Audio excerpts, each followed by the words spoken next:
produce gases, se hincha y lo que nosotros podemos oler es justamente esos gases. Por el otro lado, lo que se hizo con el otro animal es, se lo aleja de la zona, se selecciona un lugar en donde no haya gente o no haya mascotas, entonces de esa manera evitamos el riesgo o tratamos de minimizar el riesgo sanitario. Perdón, Miguel, estamos en vivo, entonces teniendo en cuenta que hay un seguimiento de lo que se hizo con el otro animal, ¿ustedes pueden confirmar que no es la misma ballena? Sí, no es la misma ballena, ya lo hemos confirmado. ¿Qué es lo que van a hacer? ¿La van a enterrar como ocurrió con la ballena que apareció en Vicente López o la van a llevar a la profundidad del mar y cortarla o lo que sea a efecto que se hunda y haya una descomposición natural? Estimamos, bueno, eso creo que también lo decide Prefectura, estimamos que va a pasar lo mismo que con la otra ballena, va a ir para el mismo sector, es una zona alejada como explicaba Miguel, y bueno, va a seguir el mismo proceso para cada su descomposición en ese de la extinción de estos cetáceos. Entendemos que se encontraron 2.000 ejemplares en la bahía de San Jorge, en una localidad donde antes no estaban. Sí, tenemos que tener en cuenta que las ballenas, y Argentina, de hecho fue un país ballenero, fueron capturadas para obtener principalmente su grasa para el aceite. Entonces, esta ballena, cuando alcanza su longitud máxima, es la tercera ballena en tamaño, es la ballena 6, llega a medir 20 metros, un poquito más en algunos casos, y para que tengamos una idea, en las aguas del Golfo San Jorge fue capturada prácticamente hasta el año 1930. Ahí operaba una factoría entre Caleta Olivia y Comodoro Rivadavia que en un año mató todos los pocos animales que encontraban en esas aguas. Ahora, esta especie es frecuentemente observada y era frecuentemente observada también para la misma época que estoy contando en las Islas Malvinas y aguas subantártidas, en donde operaba toda la flota ballenera y alrededor de Malvinas había varias estaciones balleneras que la capturaron. Con lo cual llegamos al año 1950 con muy pocos animales. Lo que empieza a salvar a esta especie y a otras en prácticamente todo el mundo, pero particularmente acá en el Atlántico Sur, es la moratoria a la captura comercial de ballenas que adoptara la Comisión Ballenera Internacional en el año 82 y puesta en práctica desde el año 1986. A partir de ahí se empiezan a recuperar las poblaciones de ballenas y entonces, bueno, para el Golfo San Jorge, los primeros registros de ballena 6 los hicieron investigadores en un trabajo en conjunto entre investigadores de la Fundación CETUS y del Museo Digital de Caleta Olivia. Entonces ahí empezamos a registrar los primeros animales y hoy por suerte se los puede ver en el Golfo San Jorge como mencionaban. Algo que hay que mencionar es que estos animales en estos momentos están en plena migración hacia Brasil, en donde se van a reproducir, pero su migración es muy mar adentro. O sea, no es algo hasta ahora que se observe cerca de la costa, con lo cual, bueno, el tener dos animales en el río, debo reconocer que llama mucho la atención. ¿Se sigue cazando este tipo de ballena? O sea, el mito de que barcos chinos podrían llegar a las costas argentinas para cazarlas, ¿sucede eso? No, en el Atlántico Sur no hay captura. 9 de la mañana, 8 minutos. Ya están, bueno, por supuesto, ya el personal adecuado para tomar una decisión sobre la ballena, que se confirma que no es la misma, porque había una duda si no era la misma que había aparecido el 9 de julio en la zona de Vicente López. No, es una ballena diferente que está casi en estado de descomposición ahora. Gracias, Mercedes. El radar de los mercados, repasamos los principales índices del mundo en un minuto y empezamos con el Merval. El Merval ayer tuvo una buena jornada, subió 2,82% en dólares en un día. Y si nos vamos a Estados Unidos pasó lo mismo, una jornada en verde en Estados Unidos. El S&P 500 subió 0,14%, viene muy bien en lo que va del año. Si analizamos punta a punta desde enero hasta la actualidad, el S&P 500 sabemos que se desplomó después del 2 de abril, es el Liberation Day en Estados Unidos, pero ya recuperó todo lo que había perdido y está por encima, así que sigue este rally alcista del S&P 500. Y el Dow Jones y el Nasdaq subieron más, son dos índices un poquito más volátiles que el S&P 500, entonces en general caen más más que el S&P y suben más. 0,2% para el Dow Jones y el Nasdaq 0,27. Y si nos vamos a Brasil, nuestro vecino el Bovespa cayó ayer 0,65 y viene con mucha volatilidad el Bovespa luego del anuncio el 9 de julio de la semana pasada de Trump, esta amenaza de subir los aranceles. Ahí también tuvo un desplome importante y ayer un 0,65% de caída.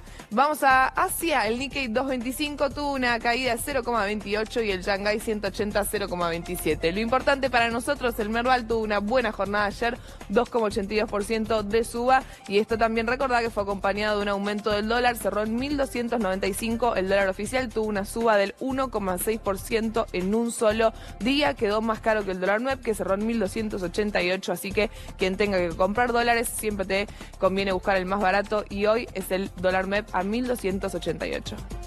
Y hay una gran preocupación por la salud de Alejandra Locomotoras Oliveras tras sufrir un ACV. Está internada en terapia intensiva. ¿Cómo fue la situación? Bueno, ella empezó a sentir que la mitad de su cuerpo del lado izquierdo no lo sentía.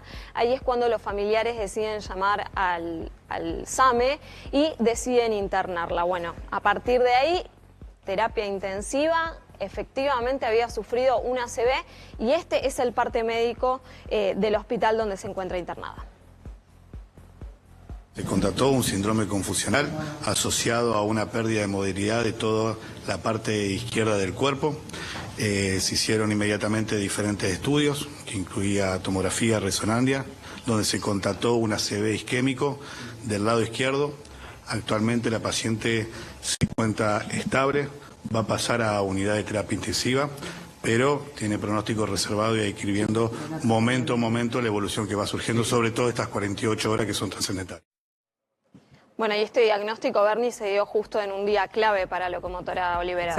Exacto, porque ayer tenía que asumir su rol de convencional constituyente en Santa Fe. Recordemos que Oliveras es candidata o fue candidata a convencional constituyente y fue electa, entonces tenía que asumir precisamente, va a reformar la constitución provincial, la van a esperar hasta que se recupere, es la idea por lo menos, y si eso se prolonga mucho, en todo caso tal vez se termina reemplazando la banca, pero precisamente para renovar la constitución de Santa Fe se esperaba y justo se dio que coincidió con ayer, ¿no? El mismo día. Sí, y los médicos dijeron que las primeras 48 horas serán clave para ver cómo evoluciona y si efectivamente le quedó alguna secuela después de este ASV. Así es.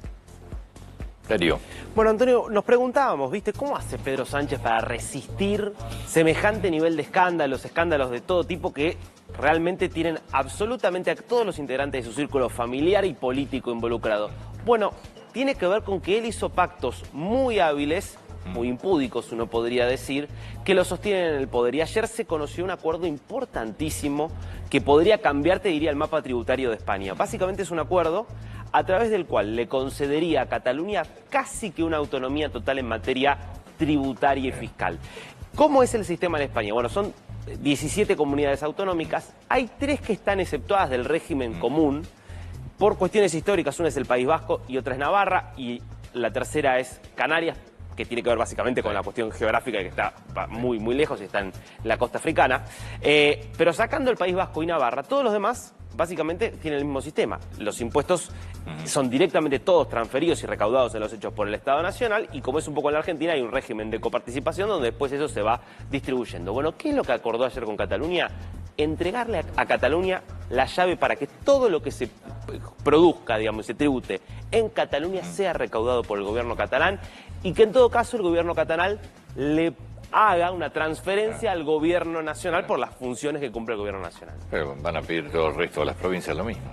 Bueno, la decisión de ayer provocó que las otras 13 comunidades que forman parte del régimen común junto a Cataluña dijeran: esto es una locura, es una vergüenza lo que están haciendo con Cataluña. Sánchez le está entregando básicamente la llave de todo a Cataluña.